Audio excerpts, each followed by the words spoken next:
Hi, I'm Ylli with SASP.ai.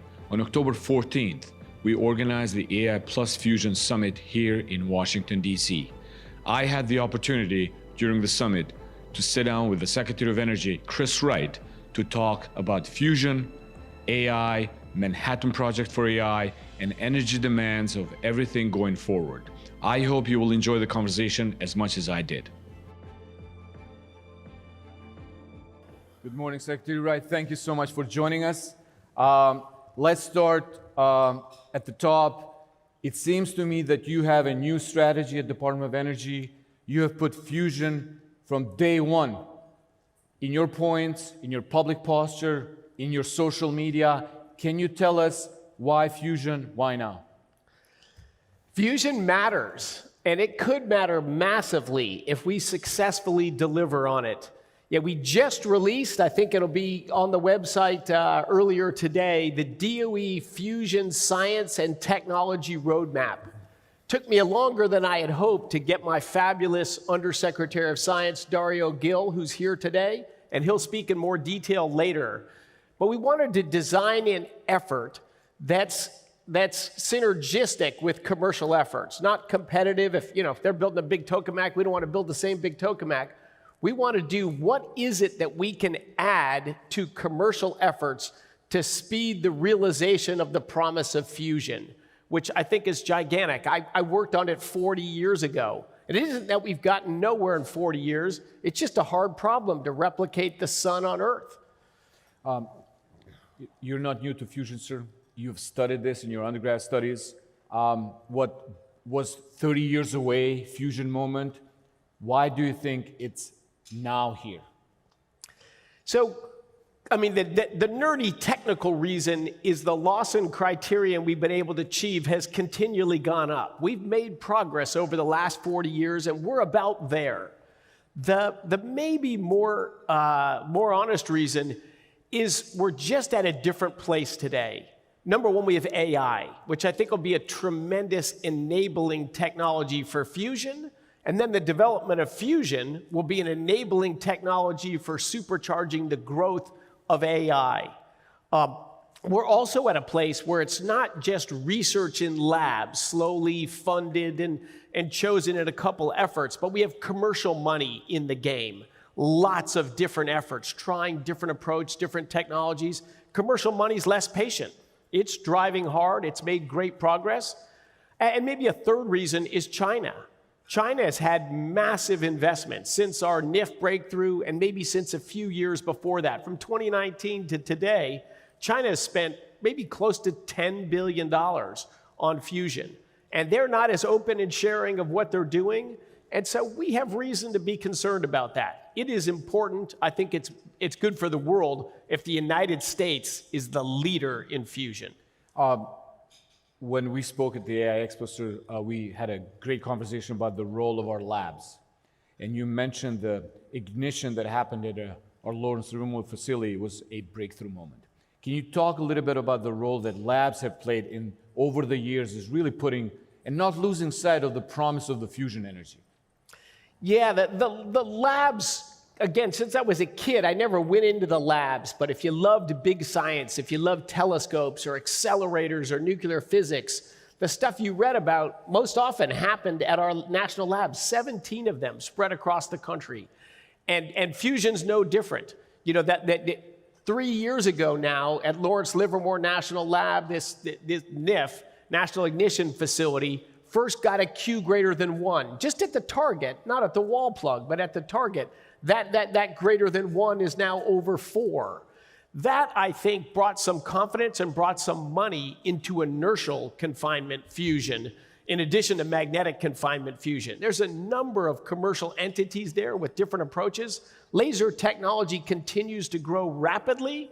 I think we're going to see commercial facilities with much more energy on target at NIF, but they'll be smaller. But they're built and they're possible because of the insights, the breakthroughs of what we saw at NIF. Right. You mentioned China. Obviously, sir, it goes without saying that they are a serious competitor in this space. They've invested, they're building massive infrastructure projects. They have talented individuals, much more a bigger number of graduate students in these kind of technology areas than we do. How do you assess Chinese efforts so far? Where do you think, how far they have come? I think the Chinese efforts are serious. You know, they have 4 separate centers. They spent, again, probably close to $10 billion, major facilities under construction right now. They've got top scientific talent. So I think China's serious and moving fast. What China doesn't have is the commercial sector we have. We have billions of dollars of private money in different companies backing different strategies with different biases. We're going to naturally get a broader choice. I was at the Princeton Plasma Fusion Center just a few weeks ago. So another DOE lab, very early mover in building tokamaks, and a growing student population there, PhD students, postdocs. And one of their big questions that they asked to me as a lifelong entrepreneur is, should I stay in research at the labs or should I go to a commercial company? And of course, the answer is it depends. You know, what you want to do, what your personality is, what your talents are. But that's a great sign that we have more students excited about it. They can see it's coming. And we need both. Right. We need the commercial efforts, but we need the labs. You know, fundamentally, we're about to start producing a lot of very high energy neutrons. Well, you got to have materials that can survive very high energy neutrons. But you don't get a lot of very high energy neutrons until you start creating fusion reactions. So I think that's just one area where we can work together. You know, every company out there that's doing something has to have a material design that can both absorb the energy from these high energy neutrons and materials that'll survive them. That's a great national lab problem. Just survivability of materials and designing materials that have different survivability characteristics, and then share that with the commercial space, whether you're doing magnetic confinement or inertial confinement, for all the different companies to share some of these basic insights we'll develop. Yeah. To pull a thread on that, sir, what do you think we need or DOE has to do to accelerate that? What's something that it's serving as an obstacle to move from the labs to the grid? So right now, one of our challenges is funding, right? You know, I'm new to government, but when I come into government, we collect $1 in taxes and we spend $1.30 or $1.40. Like, clearly you can't keep doing that, right? That's in the short run, you can scuttle by, you know, people want to buy the US government debt, but that is a train wreck in the long run. So one of my goals and the Trump administration goals was we have to shrink our expenditures. We focused on corporate subsidies. In the next 10 years, we had around $1 trillion of energy-related subsidies into businesses, mostly for existing technologies. Like, we gotta stop spending that money.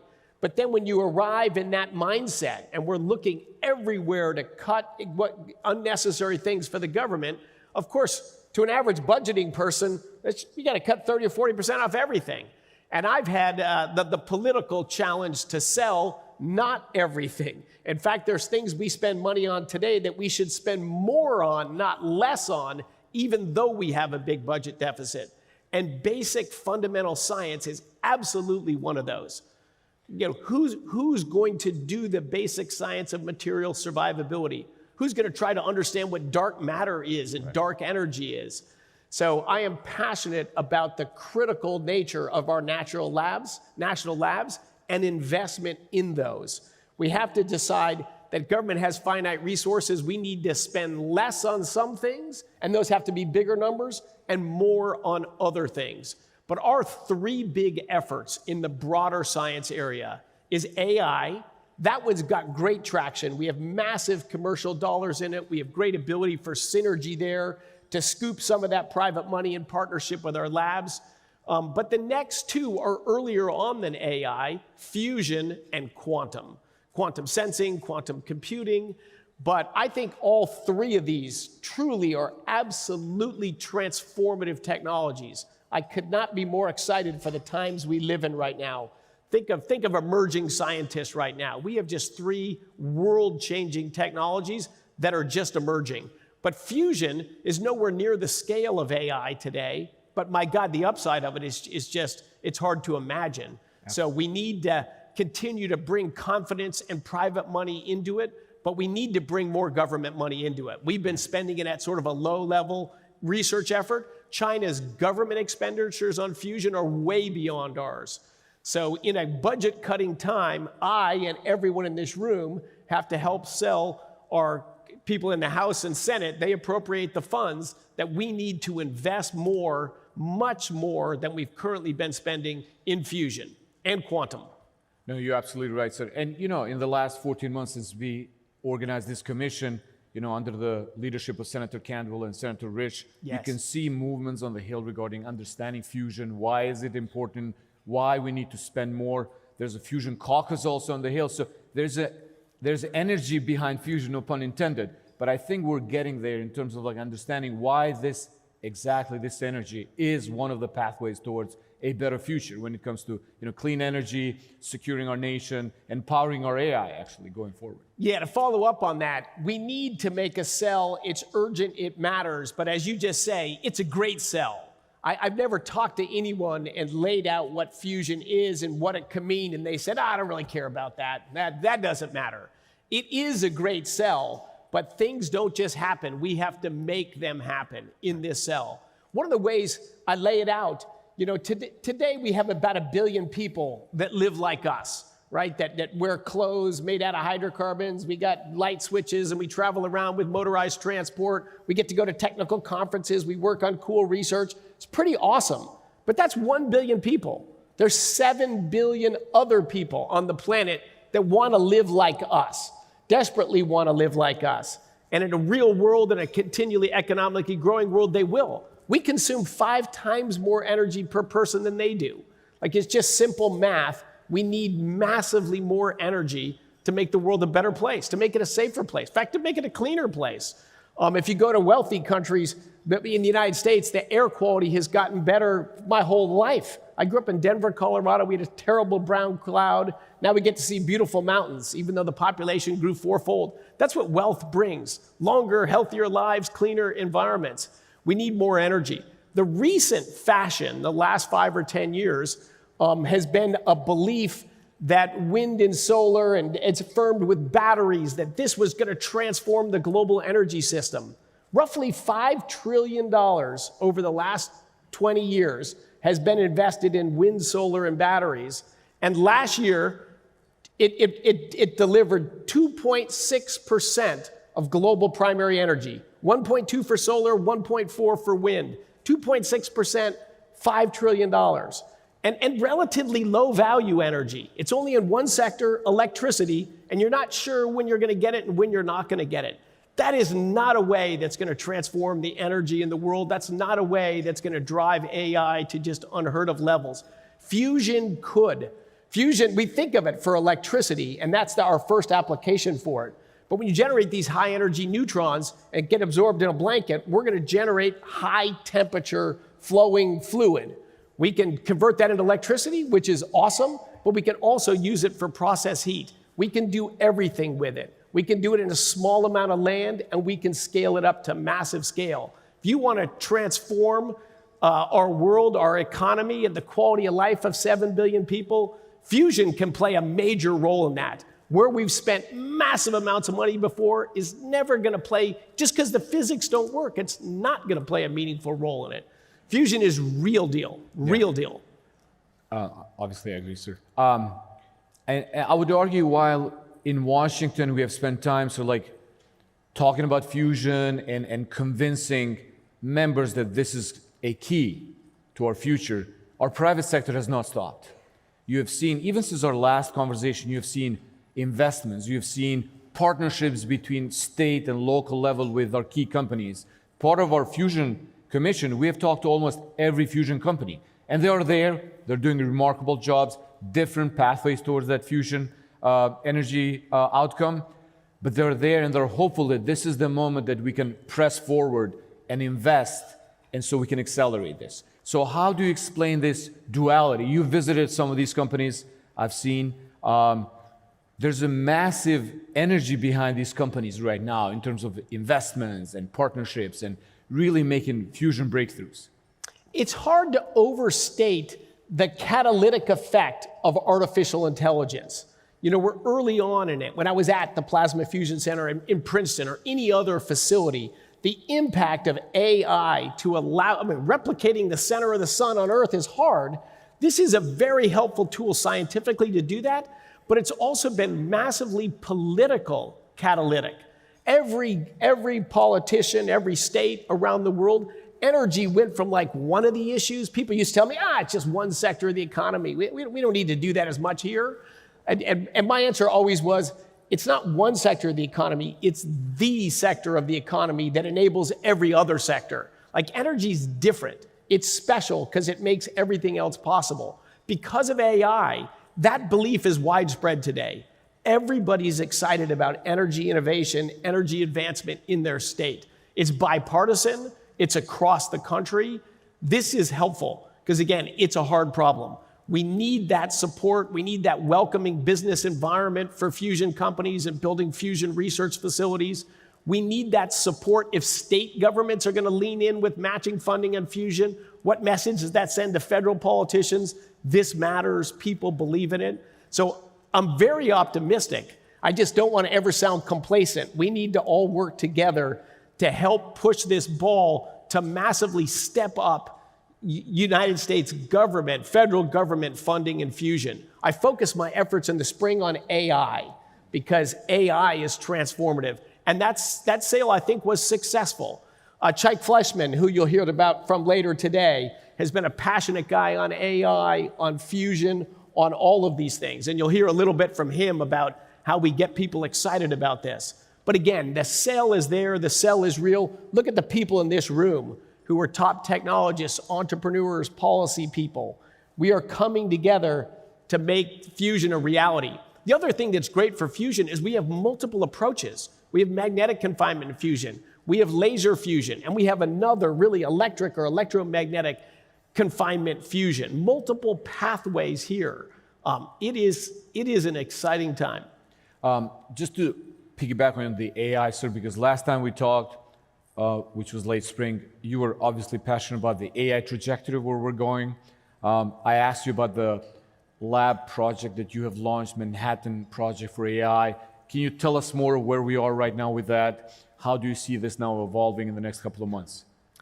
Yeah, so my view of AI is it's just like this, like fusion, but it's just a little bit broader. It's this enabling tool that's going to make humans more powerful, better at, making memes of turning people into claymation figures. So maybe not massively world changing there, but AI can do so much. It's going to make our businesses more efficient. But the thing I'm particularly excited about is it's going to make scientific discovery move faster. And that's related to fusion and quantum. We're going to figure out, we need the human mind, the human creativity. It's just a supercharger for that. And fortunately, there's such huge commercial money in it that data centers right now are being developed everywhere people can get energy and permits. So we put out who wants to build on our national labs? We got a lot of land. We'll work with you to get quick permits. 300 responses. And one of the things I've said is we want people who would move fast. You don't need to tell the hyperscalers to move fast. We want to build, and we want some of your compute. So we're doing deals now where people are going to build large data centers and give maybe 20% of the compute out of that data center for our national labs to drive science forward. And of course, fusion's one of those big areas. And then I've also emphasized speed. We could have a new AI for science data center installed by the end of this year, entirely funded by private capital at one of our national labs. So I think businesses are ready to meet this challenge. They're not like, we're not arguing about little terms around the edges. They realize the time is urgent. We want to show the government can move fast and quick and lean in. And I think we're seeing that in the private sector as well. Again, first in AI, but we need that same effort, and I believe we will get it in fusion and in quantum.